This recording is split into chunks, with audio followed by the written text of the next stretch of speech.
Sala firme banjo Pangate Tosito y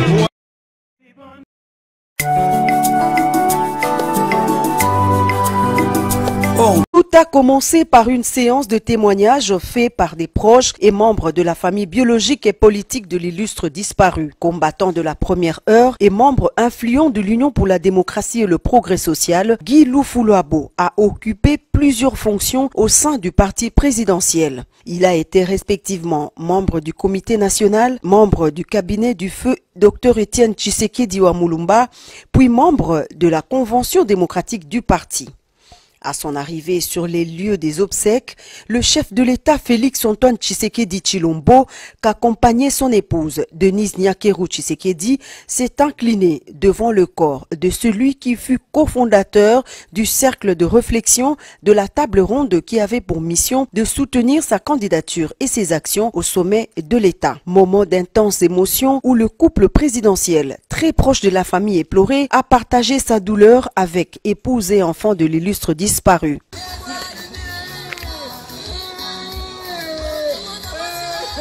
Né à Kinshasa le 22 février 1957, Guy Lufuluabo, avocat inscrit au barreau de Bandundu, laisse derrière lui une famille inconsolable. Ses enfants, 12 au total, gardent de lui l'image d'un père repère qui prônait constamment l'amour, l'unité et les valeurs humaines. Point de chute de la cérémonie, le dépôt de la gerbe des fleurs par le chef de l'État, une manière pour le couple présidentiel de marquer sa compassion à la famille et à celui qui, de son vivant, s'était montré loyal envers son parti l'UDPS et envers ses compagnons de lutte.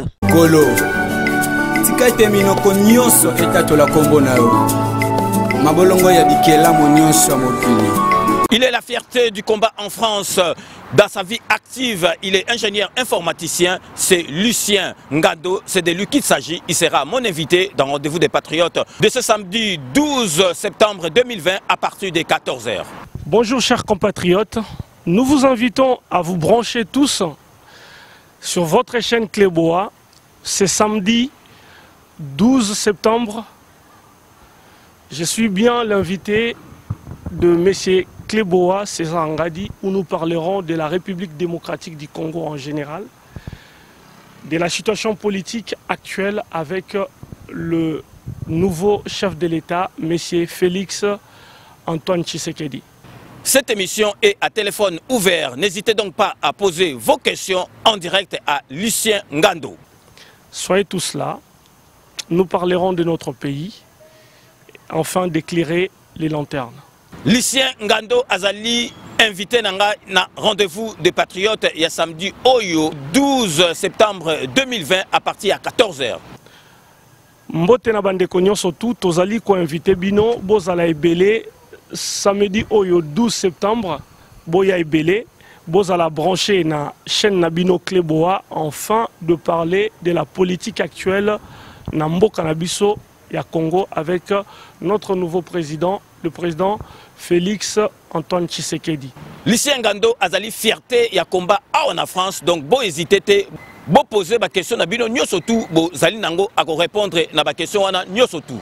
Vous allez brancher parce que le téléphone est ouvert pour préparer ma question à Bino. Rendez-vous des Patriotes est une émission à téléphone ouvert. N'hésitez donc pas à poser vos questions au numéro ci-dessous. Soyez tous là. À bientôt. Ingeta.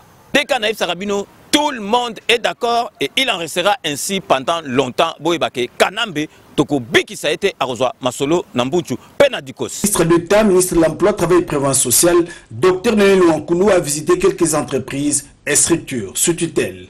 Une visite qui a démarré par l'Institut national de préparation professionnelle. Dans ces locaux, Néné Louankoulou s'est rendu dans la salle de coupe et couture. Question d'encourager les jeunes filles à l'apprentissage du métier. Dans la salle de l'atelier mécanique informatique, le directeur provincial a expliqué à la ministre d'État quelques difficultés après la levée de l'état d'urgence. Un mémo reprenant les doléances lui a été remis avant de lui offrir quelques présents. À l'ONEM, c'est l'image d'un service abandonné auquel la ministre des tutelles assiste. Aucune initiative d'amélioration du cadre de service. Non loin de là, c'est la concentration de l'inspection provinciale du travail et de la prévoyance sociale. 6 divisions provinciales cohabitent dans le bâtiment de la poste, au mépris des règles d'hygiène. Au-delà de la promiscuité, c'est la chaleur qui s'invite au travail. Nous demandons à la ministre qui nous facilite par rapport au bâtiment, parce que nous sommes étouffés, il n'y a plus moyen de travailler, les autres agents restent à la maison, vraiment il n'y a pas de moyen de travailler ici. Il n'y a pas de bonne protection. Demandons à madame la ministre de nous aider à nous chercher un endroit approprié à chaque position. S'il n'y a pas de secret, on est comme ça. Quelques tours dans la salle laissent la ministre d'État, ministre de l'Emploi, Travail et Prévoyance sociale, sans mots. Prévu initialement le 1er juillet 2020, pour cause de la Covid-19, l'opérationnalisation de la zone de libre-échange continentale africaine a été reprogrammée au 1er janvier 2021. Et pour être en ordre utile des batailles, la République démocratique du Congo vient de revoir et de finaliser les concessions tarifaires pour le commerce régional. Pendant 7 jours, les experts du ministère des Finances, de l'économie, de l'industrie et du commerce, ainsi que la douane, voire la Fédération des entreprises du Congo, ont passé au peigne fin toutes les questions relatives aux obstacles tarifaires et non tarifaires à supprimer à l'avantage des facilités du commerce intra-africain. Les offres tarifaires, les règles d'origine constituent par ailleurs des outils par excellence pour l'octroi des préférences tarifaires dans une zone de libre-échange, quelle qu'elle soit. Et elles permettent à l'administration douanière de veiller à ce que les avantages tarifaires ne soient accordés qu'aux marchandises éligibles et, par ricochet, à lutter contre les fraudes. C'est pour un bénéfice global de 55 États dans une même zone d'échange préférentiel. Les préoccupations des opérateurs économiques relatives à la reconsidération de certains produits ont été prises en compte.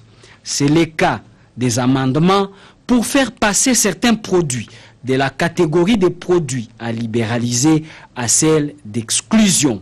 La protection de la production locale étant de mise. Les revendications du personnel académique, administratif et corps scientifique de l'Université de Kolwezi en particulier et les conditions de travail au sein des établissements supérieurs et universitaires de cette province en général ont constitué l'essentiel de l'audience que le ministre de l'ESU, Thomas Loakalo Senjola, a accordé à la délégation conduite par le ministre provincial de l'Éducation de la province du Lualaba. Au sortir de leur entretien, Jules Kabouit Ngoy s'est dit émerveillé de l'attention particulière que le numéro 1 de l'ESU a porté sur le cahier de charges lui transmis. En tant que ministre, j'ai été délégué par son Excellence Monsieur le Gouverneur de province, Mouyej Manguezmans, pour les accompagner afin qu'ils puissent venir présenter leur cahier de charges au ministre de l'ESU, ce qui vient d'être fait, et les revendications, notamment la mécanisation, la budgétisation du personnel scientifique, académique et administratif de l'université de Kolwezi. Le problème de recherche a attiré l'attention de son Excellence Monsieur le ministre de l'ESU et nous promet de trouver des solutions idoines dans les meilleurs délais. Concernant le déroulement des cours au sein des établissements d'enseignement supérieur et universitaire dans la province du Lualaba, tout se passe dans le strict respect des mesures barrières, question d'endiguer la propagation de cette pandémie Covid-19, a dit le ministre provincial de l'Éducation de la province du Lualaba.